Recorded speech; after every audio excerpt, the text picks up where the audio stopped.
북한은 미사일 파티 중 정말 오랜만입니다. 김정은의 부인 미설주까지 등장했습니다. 이 북한 얘기를 먼저 해봐야 될 것 같습니다. 방금 전에 국회 정보위원회가 오늘 서훈 신임 국정원장으로부터 첫 공식 업무 보고를 받았습니다. 북한 동향과 관련해 새로운 내용이 있었는데요. 그 목소리부터 방금 전 얘기입니다. 먼저 듣고 오겠습니다. 김정은이 지난 6월 19일 치과 위생용품 공장을 방문한 이후 14일간 정도는 공식 세상에 나타나지 않았습니다. 그러다가 7월 14일 미사일 발사 시에 등장했습니다.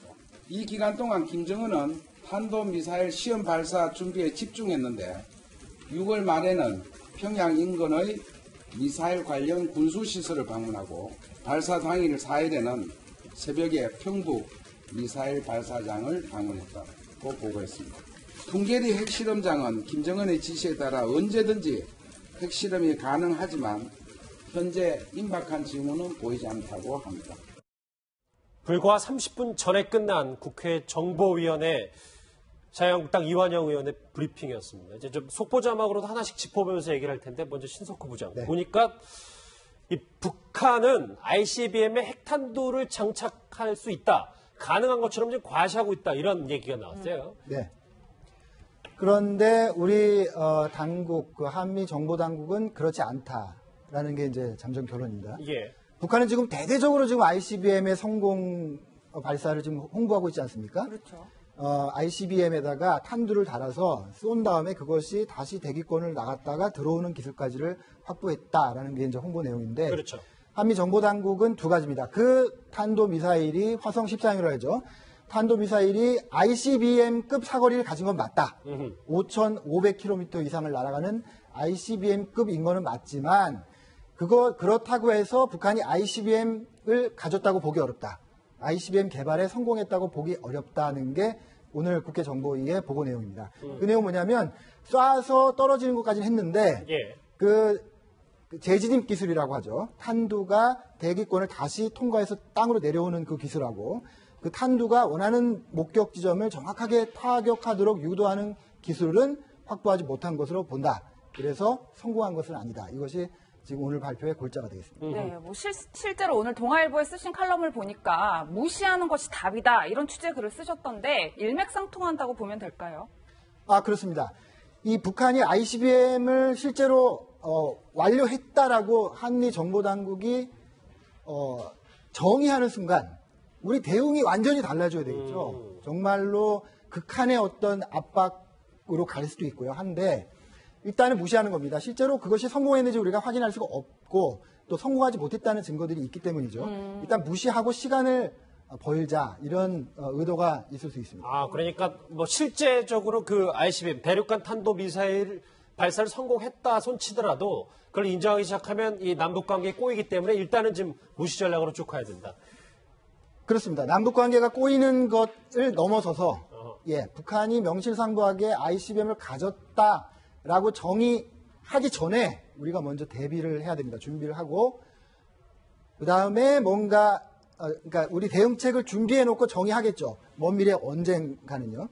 근데 영원히 인정하지 않을 수도 있습니다. 북한은 벌써 7월 4일 성공했다고 계속 홍보를 하지만 한미 그리고 국제사회는 영원히 북한이 핵을 가지지 못했다, 미사일을 개발하지 못했다라고 무시하고 갈 수가 있습니다. 저는 그 가능성이 훨씬 높다고 봅니다. 북한은 일단 핵탄두를 장착 가능한 ICBM을 개발했다 이렇게 과시하고 선전하고 있는데 저 지금 미사일 관련 속보 말고도 방금 전에 국회 정보에서 나왔던 다음 속보 내용도 뒤에 것도 같이 보실까요? 왜냐하면 그 전 거를 부탁드릴게요. 김정은 지도사장 부각 목적 요 속보를 한번 같이 이소연 선생님과 한번 짚어봐야 될 게 뭐냐면 이제 미사일 발사로 지금 김정은 측근 인사들이 황병서 최룡해는 당과 군의 2인자지만 지금 이 사람들은 지금 미사일 이 발사 관계자들, 과학자들만 지금 김정은이 품에 안은 것 같아요. 네, 그렇습니다. 우리가 정치적으로 봤을 때는 현재 김정은은 자기 체제를 굳히기 위해서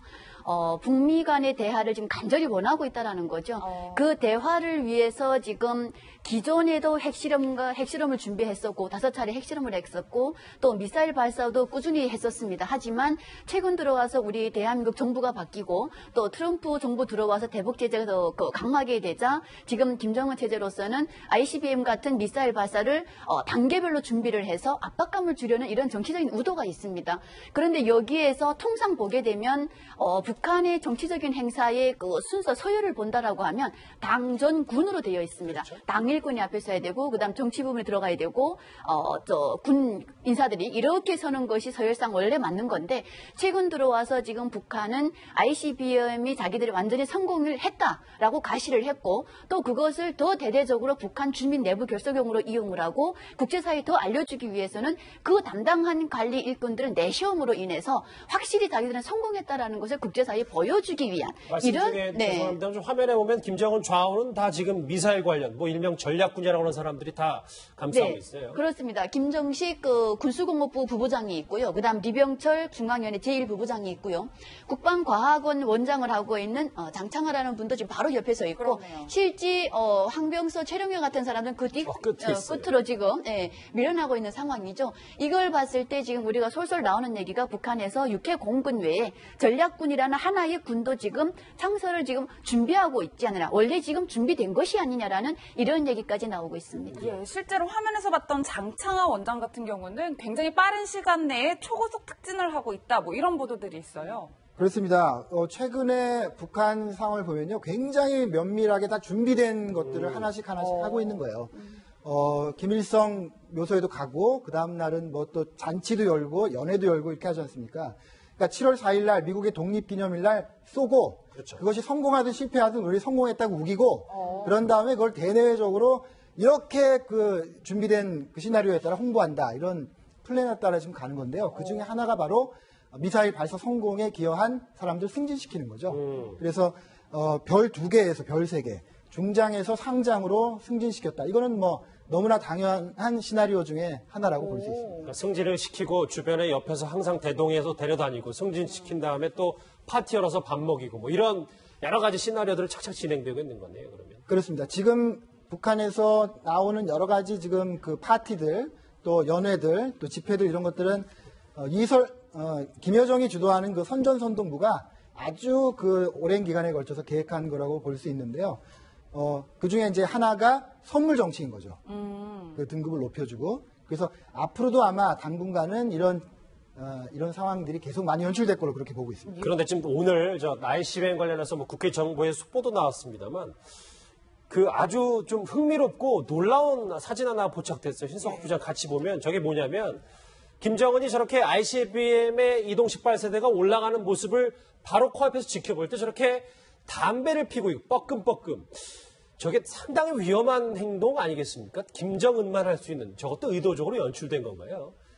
그렇습니다. 지금 보시면은 이동식 발사 차량이 있고요. 그다음에 김정은이 지금 어슬렁어슬렁 걸어가는데 아까 보신 것처럼 담배를 피우잖아요. 예. 근데 그 차가 이동식 발사대 차량이 가기 위해서는 연료가 필요하고요. 미사일 자체에도 굉장히 그 인화성의 큰 그렇죠. 물질들이 있단 말입니다. 예. 그래서 담배를 핀다는 것이 굉장히 위험한 일이죠. 그러나 북한 조선민주주의 인민공화국의 최고 지도자인 김정은은 뭐든지 할 수 있는 거죠. 저런 영상도 아마 김여정이 지휘하는 선전선동부에서 굉장히 면밀하게 사전에 계획된 영상일 수 있습니다. 예. 우리 최고 지도자는 뭐든지 할 수 있다. 저 미사일 옆에서 담배를 피고 뭐라건 그가 하고 싶은 일을 할 수 있다라는 것을 보여줘서 권위를 높이는 거죠. 인민들 사이에. 권위를 높이는 그런 계산된 영상이라고 볼 수 있겠습니다. 뭐 계산된 혹은 뭐 담배를 좋아했을 수도 있겠지만 그만큼 저 ICBM이 성공 못하면 본인 스스로도 상당히 이 권력 좀 여러 가지 모양새가 빠지니까 좀 많이 긴장하고 초조한 것도 분명히 있을 것 같은데요. 늘 긴장되고 초조하겠죠. 지금 김정은이 저렇게 영상에 나오는 거는 저렇게 뭐 호기롭고 아무 걱정 없는 것 같지만 지금 얼마나 고민이 많겠습니까? 미국하고 대화는 안 되죠. 지금 ICBM 개발했다고 대내외 선포했는데 미국하고 한국은 인정하지도 않죠. 그렇네요. 이제 주민들은 뭐라 그랬습니까? 우리가 ICBM만 가지면 잘 살 수 있다. ICBM만 가지면 미국이 와서 수교하자 그러고 한국이 와서 돈 주겠다고 할 것이다 이렇게 공개적으로 선전해놨는데 ICBM 가졌다고 홍보했는데 아무 일도 일어나지 않을 거 아닙니까? 왜? 국제사회는 무시할 거니까요.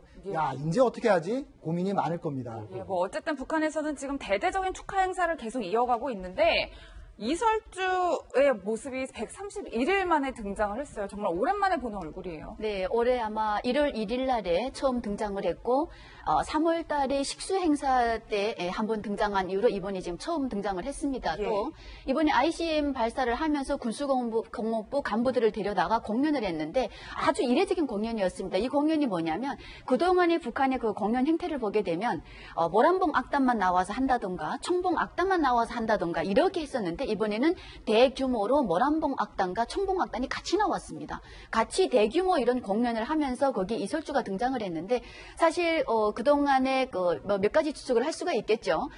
아들을 꼭 낳아야 된다는 부담감을 갖고 있는 이설주가 어떻게든 그 아들을 낳아보려고 지금 임신을 한 것이 아닌가 이런 설도 나왔었고요. 또 한편으로는 김여정과의 이런 권력 이런 견제설 때문에 두문불출한 것이 아닌가 이런 얘기도 나오는데 어찌됐든 저는 현재 그 이설주의 우리가 위치라던가라는 이런 모든 것을 봤을 때 현재 김정은이 옆에서 그를 챙길 수 있는 사람은 이설주와 김여정이밖에 없다. 또는 현재 북한의 우리가 정치 체제를 본다라고 하면 선전선동이 가장 중요한 곳입니다. 왜냐하면 모든 것을 주민 결속과 국제사회에 그 북한의 모든 체제 상황을 알리기 위해서는 선전선동이 가장 중요하기 때문에 이설주가 모란봉 악단 출신인 이설주가 이 모든 것을 지휘했을 가능성은 있다라는 겁니다. 그러니까 지금 저희 주제처럼 미사일 파티 중 지금 북한은 이설주까지 오랜만에 언론에 공개하면서 아직 뭐 사진은 오후에 나와서 이설주가 어떤 모습으로 등장할지는 정확히 알 수는 없습니다만 신석호 부장 할 수 있는 건 지금 북한은 다 하고 있는 상황이네요. 그렇습니다. 이설주까지 나오고 정말 할 수 있는 거는 다 할 거예요. 지금 벌써 할아버지까지 팔지 않았습니까? 할아버지 묘소에 참배하는 것까지 영상으로 공개하고 하여간 우리가 ICBM을 가졌다, 성공했다라는 걸 홍보하기 위한 모든 홍보 자원들을 지금 쓰고 있어서 내일은 뭐가 나올까 상당히 이제 궁금합니다만 이설주가 지금 131일 만에 나왔다는 거 아니겠어요? 그렇죠. 지금 몇 가지 가설들을 얘기하셨는데 추가로 2가지 정도가 더 있는 것 같아요. 하나는 마지막으로 나온 게 아마 3월 2일일 겁니다. 아시겠지만 3월 2일에도 북한이 미사일 쏘면서 굉장히 미국이 압박을 하고 그런 상황이 연출됐죠. 그래서 4월 위기설이 나오지 않았습니까? 마치 미국이 북한을 선제 타격할 것처럼 그런 액션들이 있고 상당히 남한에서도 공포스러운 얘기들이 많이 있었잖아요. 그런 것을 피해서 들어갔다가 이제 7월 4일 기에서 나왔을 수가 있고요.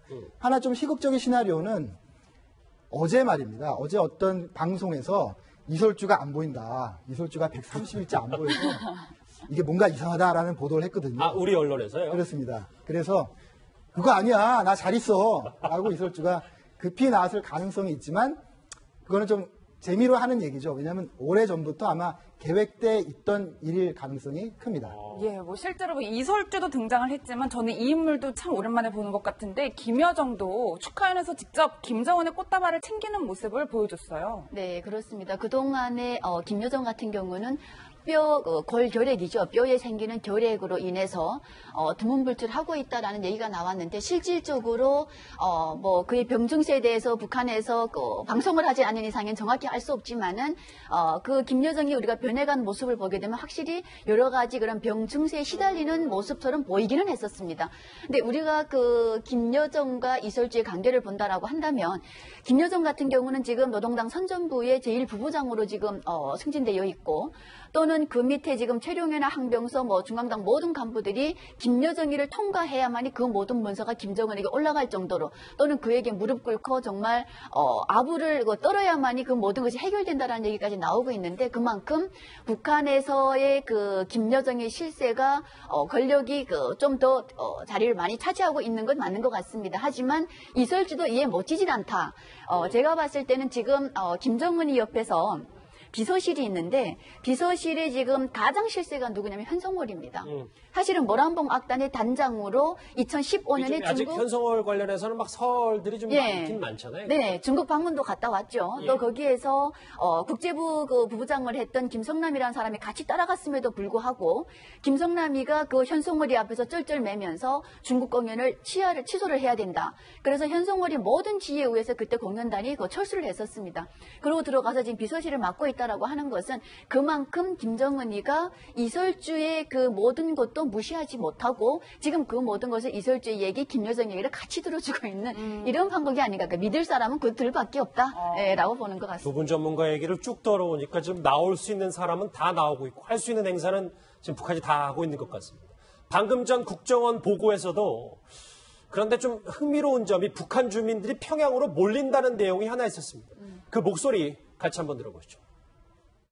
국정원은 최근 북한에서 평양 거주 선호하는 심리와 시장 확산, 그리고 돈벌이 목적, 뇌물을 주고받고 불법 거주를 묵인하는 단속기관의 부패가 어우러져 평양의 불법 거주자가 증가하고 있다고 합니다. 이에 따라 북한 당국이 신분 재조사를 벌여 평양 내 불법 거주자, 전과자, 지방 출신자, 무직자 등을 적발해 지방으로 이주시키고 있습니다. 네, 뭐 북한은 이렇게 연일 잔치를 이어가고 있지만 실제로 정작 지방에 있는 북한 주민들은 굶어 죽는다, 뭐 이런 보도가 나왔어요. 네, 북한의 아사는 굉장히 주기적으로 나타나는 거고요. 해마다 그 상당한 양의 식량이 부족한 게 현실이죠. 그렇죠. 근데 지금 뭡니까? 시장이 풀리고 지금 국가는 완전히 ICBM 핵 개발에만 몰두하고 있고 그러니까 당연히 어떻게 됩니까? 시장이 풀리면은 빈부격차가 늘어나죠. 돈을 가지는 사람은 더 많이 가지게 되고 돈이 없는 사람은 더 없게 되는 그 양극화 현상이 북한에도 일어난단 말이죠. 그런데 북한은 북한의 당국은 그런 주민들을 어떻게 먹여 살릴 생각을 하기보다는 핵 미사일 만들어서 대내외에 홍보할 생각만 한단 말이죠. 그러니까 한계에 있는 사람들은 밀려서 굶어 죽을 수밖에 없는데 북한이 1990년대 초에 그 고난행군이라는 대규모 아사가 있었고요. 그 다음에도 간헐적으로 아사가 소식이 있었지만 최근에는 시장이 많이 확산이 돼서 다들 굶어 죽지 않을 정도로는 어디선가 음식을 구한다는 것이 지금의 평가입니다.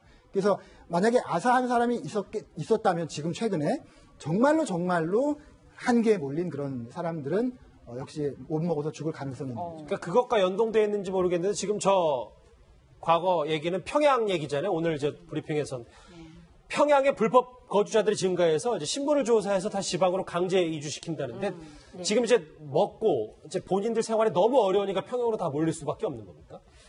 지금 좀 전에 말씀하신 것처럼 북한의 지금 그 부패 권력과 일반 서민들 간의 양극화는 엄청난 지금 심한 정도입니다. 이것이 지금 권력층을 등려없고 돈을 번 사람들은 평양에 들어가서 평양에서 살기를 원합니다. 이 사람들이 평양에서 살기를 원하는 이유는 딱 한 가지입니다. 나도 이 사람들처럼 권력을 가지고 이 사람들은 누군가를 학대해가면서 그 사람들에서 피를 뽑아서 내가 잘 살고 싶어진다라는 거, 이것이 바로 지금 돈을 가진 사람들이 평양에 몰린다라는 이유거든. 그 다음에 여기에서 부패층이다라고 한다면, 부패 권력기관이다라고 한다면 도시경영가를 말합니다. 이 도시경영가에서 사실은 북한의 살림집은 다 모두가 국가 자산인데 그 국가 자산인 살림집에 이름을 바꿔주는 겁니다. 돈 없는 서민가, 돈 가진 부유층의 이름을 바꿔줘서 불법적으로 이 사람들을 평양에 거주시킨다라는 거거든요. 그러다 보니까 이 사람들이 평양에 거주하는 사람들이 몰리게 되고요. 그러다 보니 돈 있는 사람이 평양에 가다 보니까 굶주린 사람들이 평양에 가야 얻어먹을 수 있겠다 그러면서 꽃제비조차도 평양에 또 몰리고 있는 상황입니다. 즉 뭐냐면 현재 6월 같은 경우는 북한에서 가장 힘든 시기입니다. 주민들이 식량이 분배가 다 떨어졌고요. 그다음 햇농사 같은 것이 제대로 안 되어 있기 때문에 지금 아사자가 제일 많이 발생하는 시기인데 이 시기에 바로 평양에서는 미사일을 잘 쐈다고 잔치를 하고 있고 한쪽에서 서민들은 평양에 가야 밥 한 덩어리라도 얻어먹을 수 있지 않겠느냐 하면서 몰리면서 가서 거기에서 또 아사자가 속출하는 가장 비정상적인 이런 일들이 지금 일어나고 있다고 하십니다. 오늘 첫 소식은 국회 정보위발 속보 브리핑과 함께 움직이고 있는 북한 얘기 두 분 전문가와 함께 짚어봤습니다. 두 분과는 여기서 인사를 드리게 될 것 같습니다. 고맙습니다.